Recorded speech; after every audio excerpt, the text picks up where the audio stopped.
Bruce Wolf, sans Tim Slagle on the weekly wrap. I got a little special thing right now. Is that right, Chris, our crack producer? Yes, Bruce, this is we do this every year, and usually you pretend like you have no idea what we're doing, so I explain it, and then we go through it. But it's the Spotify Wrapped, which got to be honest with you, I think they started this 4 years ago. Spotify did. Okay. It was a one of the major distribution points for the show, and it gives you your numbers of how you increased, decreased, where you added people from internationally, and it's fun to kind of go and see the show is growing, is it declining, do people care at all? So we kind of just quickly go through those numbers and we see where we're at on Spotify, and everyone shares these on their Facebook and whatnot of what they listen to on their personal Spotifys, but this tells us from the quote-unquote professional side of who's actually listening and how many, or if we increased, and yada yada. So that's great. The only thing I can say as a preface to this is that I'm a little bit concerned because I think we lost a listener, a cousin of mine who lived in the Philippines, and he died. And I remember you were really impressed that we had somebody from the Philippines. And I said, I think that's my cousin. Okay. I skimmed through these, just an FYI. Yeah. I don't want to, Sure. No, go ahead. spoil the international numbers there, but I don't recall seeing Philippines. So he did not pass that listenership on in the no. anything else. So, and just as another caveat, I'll never forget when I was doing the show with Dan Propt on WLS, and we had like a 4 rating for 2554, which was really good. Okay. I mean, just like trouncing WGN and whatever. It was really good in the morning. And then our 54-year-old female listener turned 55.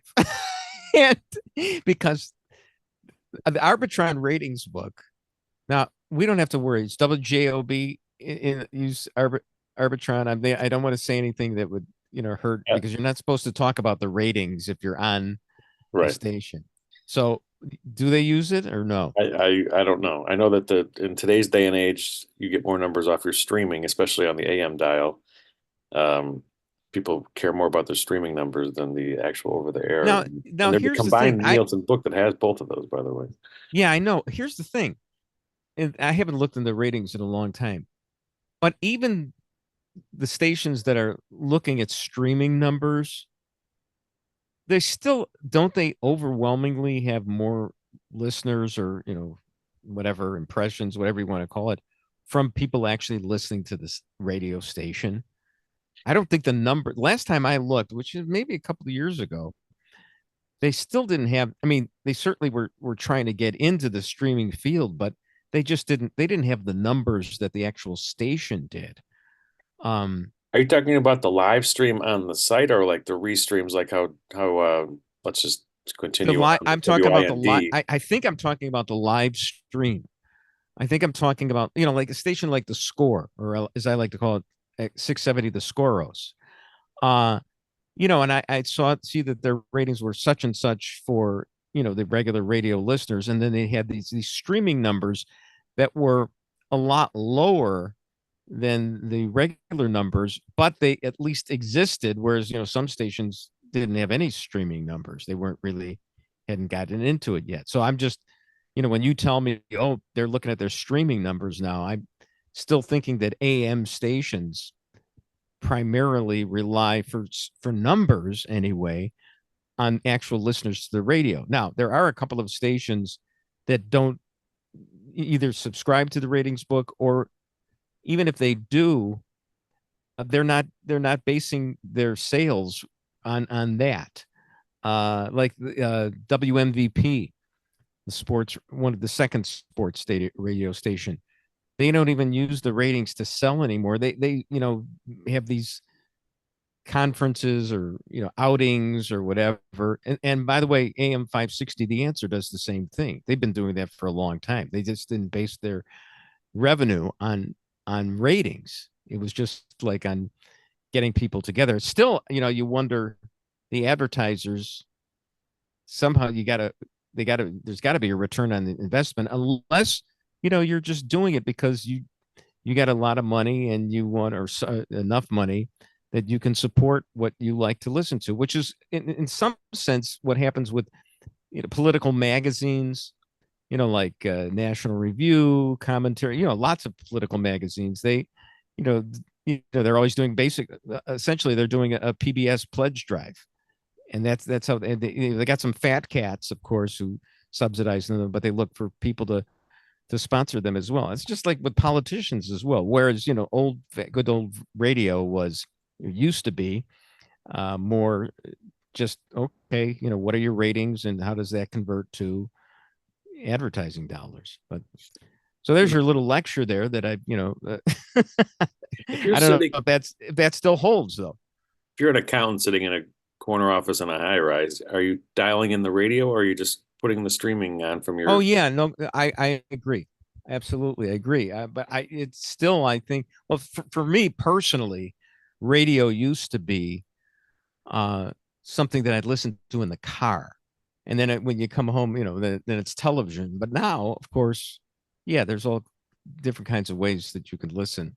Right. I just don't know, how much those streaming numbers add up, and that's the question, which you apparently don't have the answer to, but I didn't expect you to have one because, I didn't submit my questions to you before we started this today. So it just came up. But in any event, since we killed half the segment already, they might not get through all these. Okay. But for a quick look, let's just kind of scroll through and see. I love, by the way, for a lot of you people can't see this, and I mean, that is a wonderful graphic. It says the weekly wrap with Bruce Wolf, weekly wrap 2025. Your 2025 Wrapped for Creators is here. Let's go. And then there's a nice 2025 logo, a vertical on the side, and then this thing that's hypnotizing me, a graphic. So yeah, I'm very, very much impressed. Much more busy than it has been. Yeah, much more busy than it's been in years past. Okay. All right. So lay it on me. So here's it. This 2025, this was quite the year for you. A little proof that hard work pays off, it says on the graphic. Total audience up 154%. Take that to your advertisers. So yeah, me being the nattering nabob of negativism, it's like, I can only imagine what was before since we got 154% increase. Much like your 54-year-old turning 55, you don't know how much impact one person. She was 54, she turned 55, and then we felt our ratings, I wouldn't say they collapsed, but they went down. Well, we made up for your cousin dying in the Philippines, apparently, and at least we were able to pick up some people. That's great. That's great. I'm so glad of that. Total new audience was up 999%, and I'll bet you they can't tell. It could have been up 10,000%, but their numbers. Their abacus doesn't go higher than. I will say this: in years past, this number was not at 999% in years past. I mean, it was always something, but it was never this much. I'll tell you, I know you haven't broken it down based on issues or demographics necessarily, but Chris, it'll show us our most popular shows. Oh, okay. And I will say, if you really want to just get a ratings boom going, start talking about the Sydney Sweeney. No, conspiracy theories on the Charlie Kirk assassination, and if President Macron's wife has a wiener or not, because Candace Owens kills it. Well, Candace Owens is unbelievable.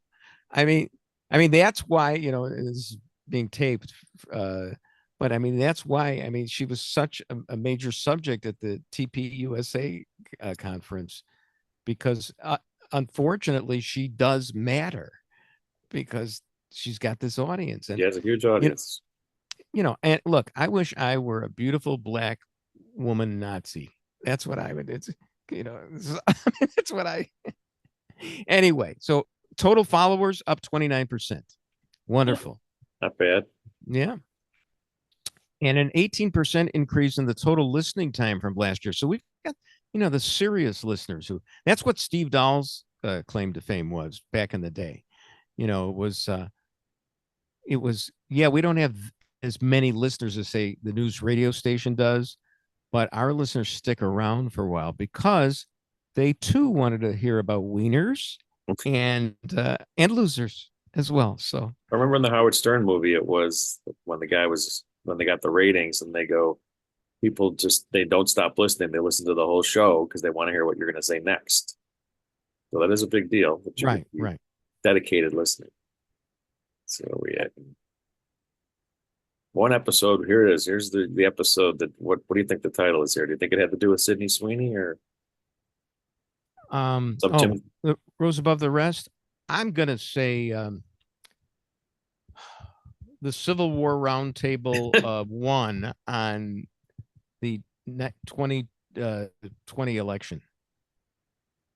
By the way, breaking news out of Georgia this past couple of days. I know you've been keeping up. I did see that, and I'd like to see if anybody picks up on that.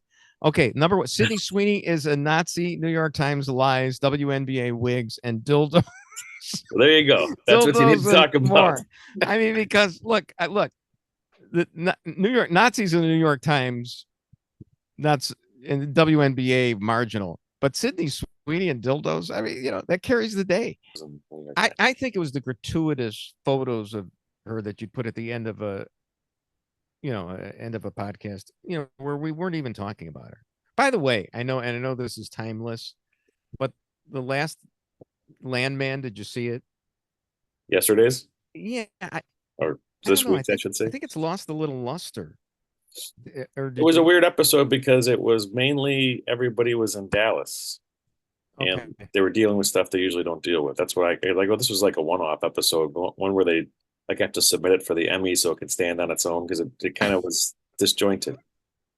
And one thing about Landman, do you notice that? Do you skip intro when you watch it? Yeah, I do. Do you notice that the ego of Taylor Sheridan, where even if you skip the intro, it has to come back where it says written by Taylor Sheridan, created by Taylor Sheridan. You still have to watch that at the end if you that guy knows. He knows you're skipping, and he does. You still have to see that part of the end of the credits or the end of the intro. Hey man, I watched them 1820. I've watched all the ones with the years. I've watched everything of yours, buddy. I mean, I know it's you. It's unmistakable. Right. Okay. Nice catch. Good catch by you. Yeah. This episode was played 235% more than our other episodes. Oh, fantastic. We're still quoting it. And that is. I don't know what. Do we know? A drum roll, please. By the way, the Academy Awards are going to be on YouTube, not on ABC, coming up soon. Oh, your show was in the top 10% of videos on people Spotify. Want to see the pictures of Sydney Sweeney. I will say the because there's a cover photo on every show, and it was a pretty good picture of Sydney Sweeney. That was the cover photo of that particular show. All right. Can't we just put Sydney Sweeney on the cover of every one of our shows? Would that violate some copyright by doing that? No. We were watched 3% more in 2025 than 2024. Hey, I don't know if that's crushing it, but they say we crushed it. So, I mean, the video because you know what? And people are upset about inflation being at that rate. So 3% can mean a lot. On Spotify, I listen more than I watch, but they're really trying to push the video side of it. Okay. There we go. Here's our countries. 20 countries overall, which I think is up. I think last year we were at about 15. And there's always this one stray one that somebody stumbled upon somewhere. Are there more countries in the world now than there were last year? That's a key. And have they changed names? What is I want the Gulf of America to listen to us. Did you see that on Landman? I did. They had a dispute over calling it the Gulf of America. Oh, by the way, wasn't it a great coincidence that the hot lawyer? Spoiler alert here. The hot lawyer goes up to the cabin of the geologist, or the trailer of the geologist, and it just so happens to be the guy that she had a one-night stand with. Did you start putting it together when they said that it was a geologist that we can get that used to work for BP, and it was the British guy that she was with earlier? Did you put that together? I definitely put that together. Yeah. Yes. All right, Bruce Wolf-Sands, Tim Slagle on the Weekly Wrap. Bruce Wolf-Sands, Tim Slagle on the Weekly Wrap. Our annual who's listening, who's watching, do we need more Sydney Sweeney gratuitous photos? That answer is always yes. Yes. And She wasn't even on the horizon for us last year, was she? I don't think we mentioned her in last year. What do you think? What do you think will be? I mean, people usually do prediction shows, uh, about major events. But who do you think will be the? I think like Paige Spiranek might have been our I think our she was pinup girl the year before.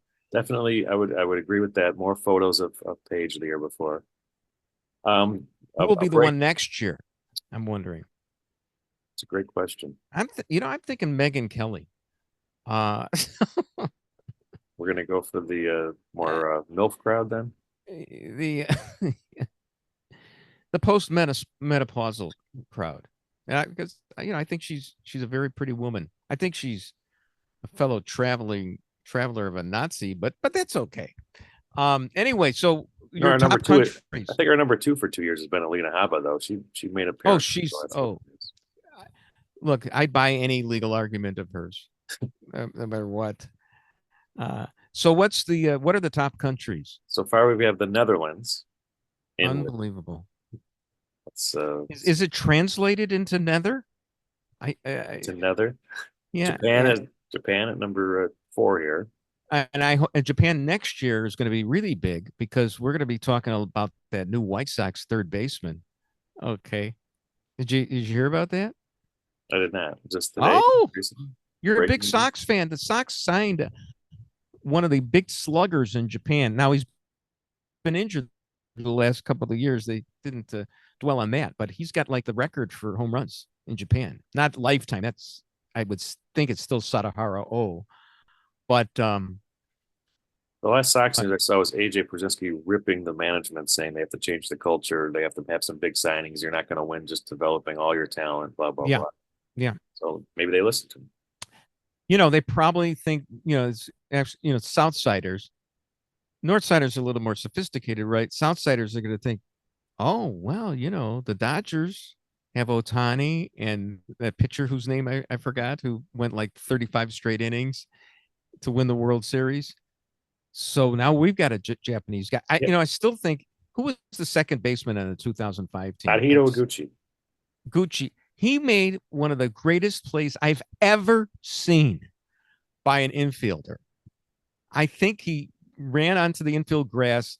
I can't remember exactly what he did, but he may have. He was horizontal when he made the throw. Is that the one you're talking about? I thought he spit it out with his mouth, but you may be right.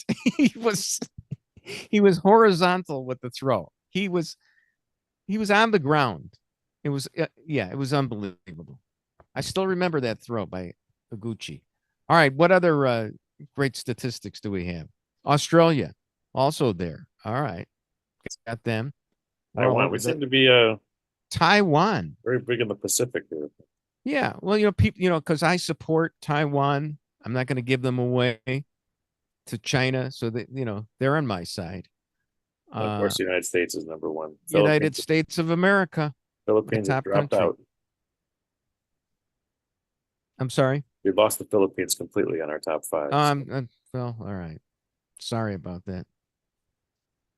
And what else do we got going here? Top fans, assemble. Your show made it to the top of many fans' lists. Okay. Oh, it's like to me, this is more of an important one. It's like if you listen to 10 podcasts, is this one of the ones you listen to on a regular basis compared to just dip in every now and then? So 51 fans, it's one of their top 10 shows that they listen to, which is nice. You know what? I mean, it's 51 dedicated people. It's better than 41. Right? It's better. It's not Seth Rogen, but not Seth Rogen. That's who I'm thinking of? Am I thinking of the actor, or which one's the?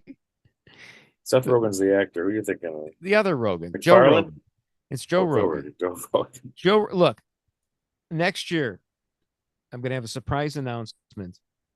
I am going to renounce my belief in our landing on the moon, and we'll see how many. You just ask questions about it. I don't think he's just asking questions about it.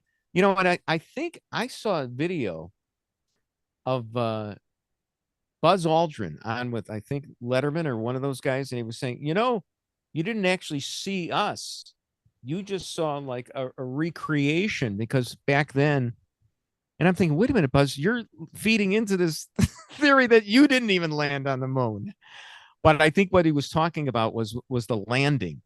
That you really there wasn't any footage of that, but there was footage of Neil Armstrong on the moon. That was not recreated, but I could see how people would think, wait a minute here. Where was the camera when they came off and they took the first step, though? Shouldn't the camera have been coming out of the door? I would have done that. I would have done a selfie. That's what it should have been. Yeah. Or, because they didn't have, they didn't have cameras that could do selfies. But I would have given it to like a moon maiden to take a selfie of me. Did you see when there was an interviewer that came up to Buzz Aldrin at some convention and made him swear on his life that he landed on the moon, swear on his kids' lives that he landed on the moon. He would not do that. What, in case he was actually fooled? You mean in the 1,000% of a chance that he was fooled? Well, or just did he think that it was what if in bad taste? Yeah, what if NASA was a whole simulator where the rocket was moving and they get out and they just move the rocket to a soundstage and they got out and thought they were on the moon? That's 3D there. That's 3D thinking. Look. Just asking questions, Bruce. Just asking questions. I know you're just asking questions. If somebody had told me a few years ago that the Democratic Party would be covering up that Joe Biden was senile and or that they'd oust him in a coup, I would have said, no, that sounds like something that we would do. But no, they actually did that. So I could believe almost anything now. Or at the state of Georgia certified 310,000 votes that couldn't be certified. You know what? That's going to be the top. Yeah, I saw that item and I said, okay, can't ignore it. It's evidence. Nobody, and maybe it's because, it was like a weekend dump or something. And now we got it, we're into the holidays.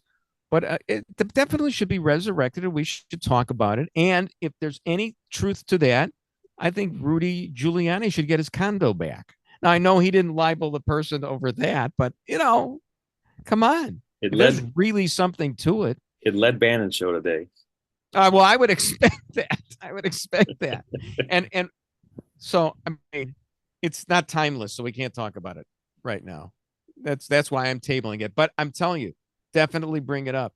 And as a matter of fact, I'll be disappointed if Tim doesn't bring it up himself. I think we should let Tim bring it up. We should let Tim, and we should bet FanDuel right now. How soon into the new year do you think Tim will bring that up? Well, I'm saying, yeah, go ahead. The rumor on Bannon was that there's like pending lawsuits still in discovery because they want the discovery aspect of it that the Trump administration is dropping in the next week. So I think it's going to be fresh on Tim's mind. So this might be within the first 5 minutes, 30 seconds. I was going to say. It could very well be the reveal. Background. It could be in his background. So his reveal will be at Fannie Willis's court hearing, and it's going to go right into it.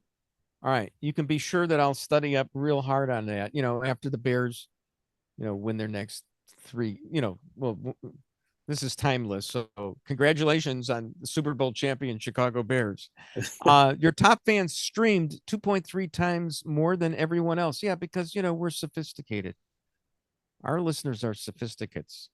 20% of them binged 2+ episodes in one day. I mean, I feel sorry for anybody who would listen to this. I mean, if you're going to binge Animal Kingdom, okay, but not this. 25% hit play within 24 hours of a new episode drop. I noticed since we drop on Friday that people listen over the weekend and like Monday morning. Okay. The bulk of our listenership is done by about Monday afternoon, but all right. Here's our job. We got to get some of that Tuesday through Thursday listenership up. That's going to put us in the top, whatever. That's dedication. Yeah, I'm very, very impressed. It goes without saying your fans have great taste. Excuse me. Here's what else they're listening to. Top artists, Morgan Wallen. Oh, Taylor Swift, Drake. Are these people who listen to us who are listening to that? Yeah, so they know what music they're listening to as well as listening to us. I'm surprised. I mean, I want to meet the fans of Drake. Because maybe they can explain to me Bad Bunny in the Super Bowl. The Drake one did get me. Then we're down to. Then I would have guessed the Allman Brothers. Yeah, Allman Brothers, Van Halen. You know, I did a parody of Jump about Milo Hamilton. The Summer I Turned Pretty, Chilling Tales for Dark Nights, The Return of the King. I can't stand. These are the audio books. Audio books. Woke Incorporated, Sister Wife. Okay. Great stuff. Top stuff. shows they like. Joe Rogan, of course. Tucker Carlson, Megyn Kelly. There you go. Rotten Mango. Nobody mentions the commentary podcast, which is good because that's the one I plagiarized from. So they don't really need to. Watch What Crappens. I never had heard of that. I love the title. One. Yeah. I've heard of Rotten Mango. I have not heard of the other. Yeah. And okay, you might want to frame this. Here it comes. From Spotify. Here's what they're saying. Are we on time? We're at about 11:18 right now. We'll get to this. A 2025 rising star. This year, your show's growth outpaced 86% of other shows. All right. Nice. All right. A 2025 marathon show. Fans listen to you for longer than 90% of other shows. Oh, yeah. Yeah. A 2025 talked about show. You received more comments than 78% of other shows. Oh, my goodness. Not bad. That's wonderful. Is that it? That was it. Look at that timing. Look at that timing. Hit the post. Unbelievable. All right. Next week, conspiracy theories abound. Bruce Wolf, then with Tim Slagle on the Weekly Wrap. And that's the Weekly Wrap on radio and television. Follow Bruce at Bruce Wolf Shy on Twitter and Tim at timslagle.com. The Weekly Wrap with Bruce Wolf, a CP Pods production.